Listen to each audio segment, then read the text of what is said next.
উত্তর দেবে, অঙ্কন বলবেন, অঙ্কন বলবেন। এসএসসি কোটায় সবাই চাকরি পেয়েছে, আপনারা বেকার রাস্তায় নামছেন। দেখুন, আমি প্রথম কথা বলছি যে তৃণমূল কংগ্রেস আজকে রাজ্যটাকে, রবীন্দ্রনাথ বিদ্যাসাগরের রাজ্যটাকে কোন জায়গায় নিয়ে গেছে দেখুন। এই যে দাগি শব্দটা, আমরা যারা জন্মেছি, কারুর বয়স 50, কারুর বয়স 60, কারুর বয়স 20, কারুর বয়স 30, কেউ মানে নিজের জীবদ্দশায় কল্পনা করতে পেরেছিল যে দাগি শব্দটা শিক্ষকের আগে যুক্ত হবে? আমরা দাগি চোর শুনেছিলাম, আমরা দাগি ক্রিমিনাল শুনেছিলাম, আমরা দাগি ধর্ষক শুনেছিলাম, কিন্তু দাগি শিক্ষক বলে আমাদেরকে আজকে শিক্ষক সম্প্রদায়কে একটা অংশকে সম্বোধন করতে হচ্ছে। এইটা কি বাঙালি হিসেবে আমাদের লজ্জার নয়? আজকে কি এটা আমাদের লজ্জার নয় যে সৌরভপ্রিয় দত্তদের মতো তৃণমূল কর্মীরা গোটা পশ্চিমবঙ্গে জয় বাংলা স্লোগান বলে একদম মানে কানে তালা লাগিয়ে দেয়, তার উপস্থিতিতে তাদের সরকারের সময় আজকের দিনে 8000টা স্কুল যেমন বন্ধ হয়েছে, এই সামগ্রিক শিক্ষা দুর্নীতির জন্য 2215টা সরকারি স্কুলে বাংলা পড়ানোর কোনো শিক্ষক নেই। এইটা কি জয় বাংলা স্লোগান তোরা তৃণমূল কংগ্রেসের শিক্ষা দপ্তর বা সামগ্রিক সরকারি ব্যবস্থার আজকে ব্যর্থতা নয়? আজকে কেন এরা দাগি আর হচ্ছে হলো যারা দুর্নীতিগ্রস্ত আর দুর্নীতিগ্রস্ত না, এই তালিকাটাকে আলাদা করবে না? এর পেছনে তো পরিকল্পিত চক্রান্ত রয়েছে। সৌরভপ্রভা বলছেন বিজেপির নাম আছে, বিজেপির কর্মীর কারুর পরিচিতের নাম আছে, কেন আছে? আপনার প্রশ্নটা নিলাম আমি। হ্যাঁ, একদম খুব জাস্টিফাইড প্রশ্ন।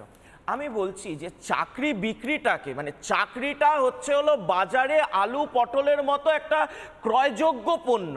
মানে আমি যদি পয়সা দিই আমি চাকরিটা কিনতে পারবো, আমার মেধার দাম নেই, আমার প্রতিভার দাম নেই, আমার পড়াশুনোর দাম নেই, শূন্য পেও বা সাদা খাতা জমা দিও, আমি চাকরিটা কিনতে পারবো। এই সিস্টেমটাকে এই সিস্টেমটা বানিয়েছে কে? এটা তো তৃণমূল সরকার বানিয়েছে। না, সরকার কেন বলছে? এক সেকেন্ড দাদা, এক সেকেন্ড বলে নি। চাকরি বিক্রয়যোগ্য পণ্য, এতে বাঙালিকে ভাবতে অভ্যস্ত করেছে কে? দলমত নির্বিশেষে। যে হ্যাঁ, আমার এক সেকেন্ড, শুভেন্দু অধিকারী বলছো তো? শুভেন্দু অধিকারী শিক্ষামন্ত্রীর নাম? শুভেন্দু অধিকারী চেয়ারম্যানের নাম? তা তো নয়। শুভেন্দু অধিকারী রাজ্যের মুখ্যমন্ত্রীর নাম? বলতে দিন, আপনার সঙ্গে বলিনি। তাহলে যদি শুভেন্দু অধিকারী দুর্নীতি করে থাকে, আমি এসএসসি আমি বলছি ব্যবস্থা নিন। ব্যবস্থা নিন না, সরকারের ক্ষমতা আছে। যদি শুভেন্দু অধিকারী সত্যি দুর্নীতি করে থাকে, মমতা বন্দ্যোপাধ্যায় গ্রেফতার করেন শুভেন্দু অধিকারীকে। আমি আসবো, শেষ করুন। আমি বলছি শুভেন্দু অধিকারীর নেতৃত্বে যদি চাকরি চুরি হয়ে থাকে, দুর্নীতি হয়ে থাকে, তার তালিকাটা এসএসসি কে বলুন না যে এই চাকরিগুলো শুভেন্দু অধিকারীর কোটায় বা শুভেন্দু অধিকারীর দুর্নীতিতে হয়েছে। এটা প্রমাণ করতে পারছেন না, কিন্তু কি প্রমাণ হচ্ছে?